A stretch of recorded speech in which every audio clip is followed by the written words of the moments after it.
again, me trying to talk Formula One is sometimes as flagrant as me trying to speak Japanese. And it's just not easy. But if you look at what happened today with Piastri getting the win, his first win in Formula One with McLaren, and his teammate, one of Richard C. Suave's favorite drivers in the history of mankind, Lando Norris. Lando Norris, and again, let me put this in lay terms. Lando Norris was asked to take his foot off the throttle so he could work with his teammate, Piastri. And what was it, Richie? Was it within the last 3 or 4 laps that Norris finally acquiesced and said, okay, I'm going to back off the throttle so my teammate... 2 laps to go. See, yeah. Didn't he say something like, well, if Oscar can catch up? Yeah. Mm-hmm.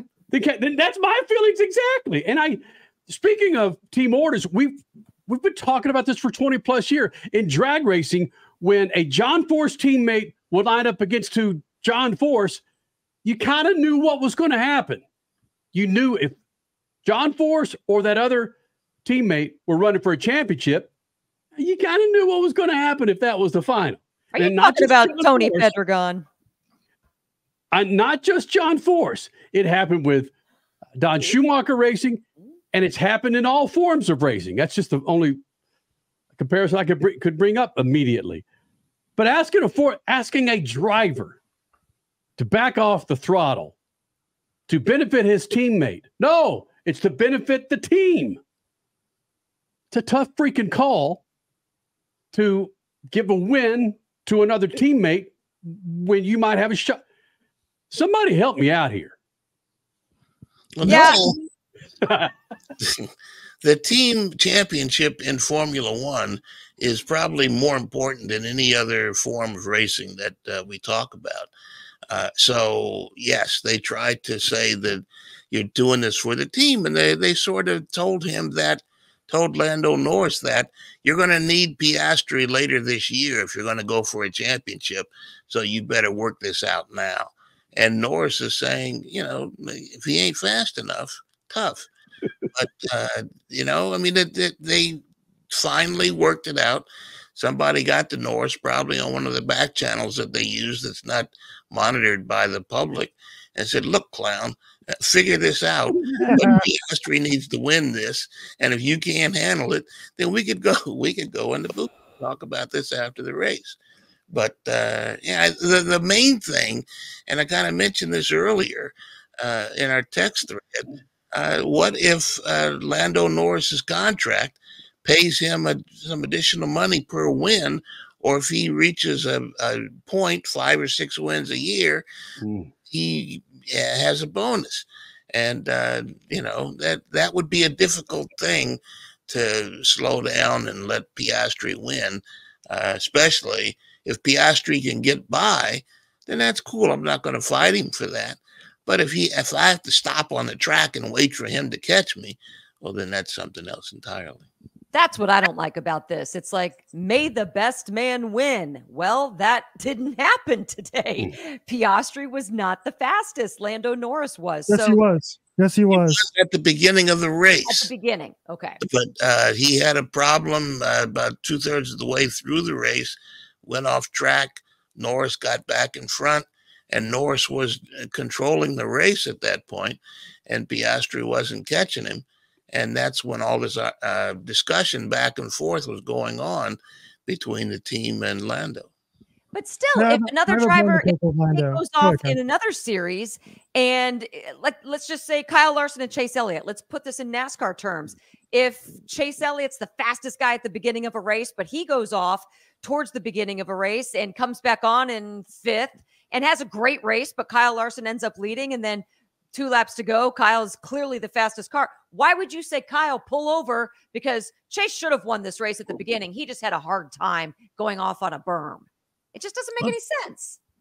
Team championships aren't as important in NASCAR as they are in F1.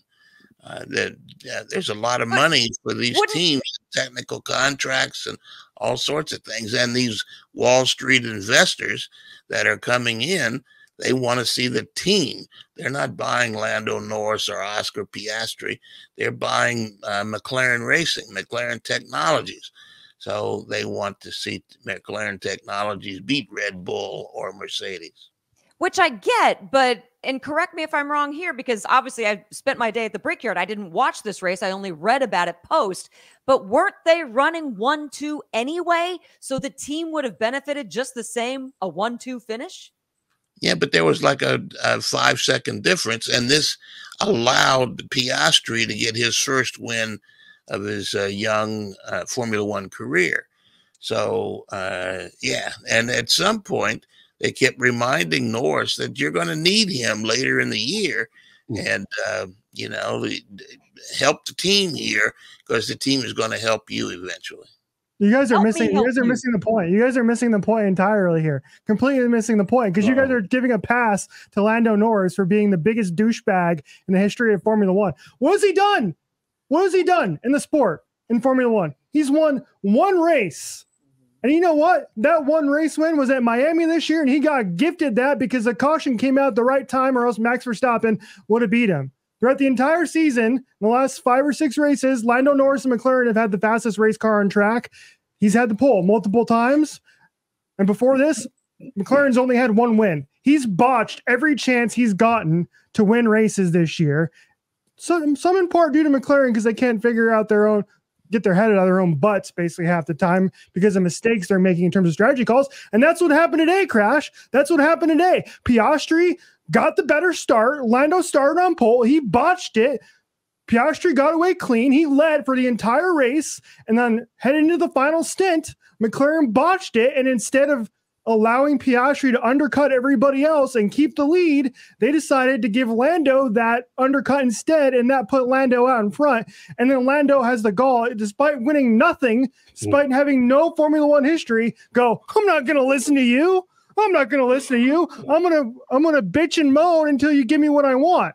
And I'm glad they kept after him. And I'm glad Oscar won that race. And I felt really bad afterwards that Oscar couldn't celebrate because the win was taken away from him in a way in terms of celebration because Lando was being a douchebag and wouldn't listen to his stinking team for half the time. Then Lando goes to the cool down room and acts like a jerk again, despite having one win in Formula One history.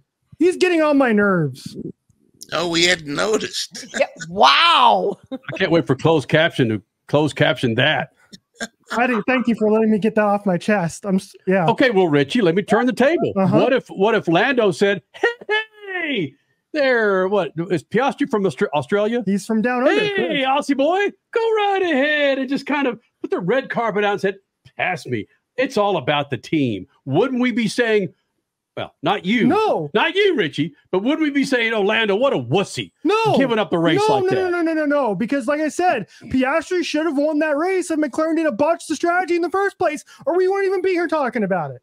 It would be a non-story if McLaren didn't know what they were doing. Plain and simple.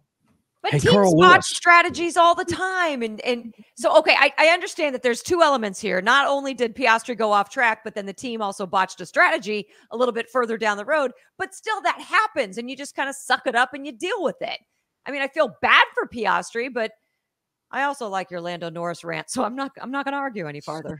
Thank you. I've seen this happen. I've only got a minute. I've seen this happen in radio over the years where there's a seasoned, successful salesperson who, again, just sits back and waits for the phone to ring and has had a longtime client, but this client wants to move to another salesperson because they feel that current salesperson is not doing their job.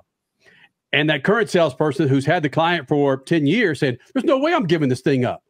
But the general manager says, or the sales manager says, you need to give it up so we can keep the client. But I could see both sides of this. It's better for the station that we keep this client. Anyway, am I making sense? I don't care. No, because you're wrong. Yes, I am. All right, Cole Custer coming up. Statman's a freaking author and more. SpeedFreaks Pits, Lucas Oil Studio. SpeedFreaks, Motorsports Radio, redefined. From the labs at Lucas Oil Products, Lucas Oil Complete Engine Treatment is a multifunctional cleaner plus lubricant. For every fill-up of gas or diesel, add one 16-ounce can of Lucas Oil Complete Engine Treatment. One bottle can treat a tank of up to 21 gallons. Its special additives allows a better fuel burn to help increase your miles per gallon. Expect longer engine life, longer oil life, cleaner exhaust, and less fuel consumption. Lucas Oil, it works. Freak Nation, head to your local General Tire dealership now to check out the latest additions to their product lineup. The Grabber family of tires are engineered for durability and feature innovative performance features that offer all-terrain capability, blending exceptional off-road durability and impressive on-road performance, all while sporting aggressive styling. For outstanding off-road performance coupled with strong street manners, look no further than General Tire. General Tire delivers for whatever you do, and the official tire of Speed Freaks since 2001.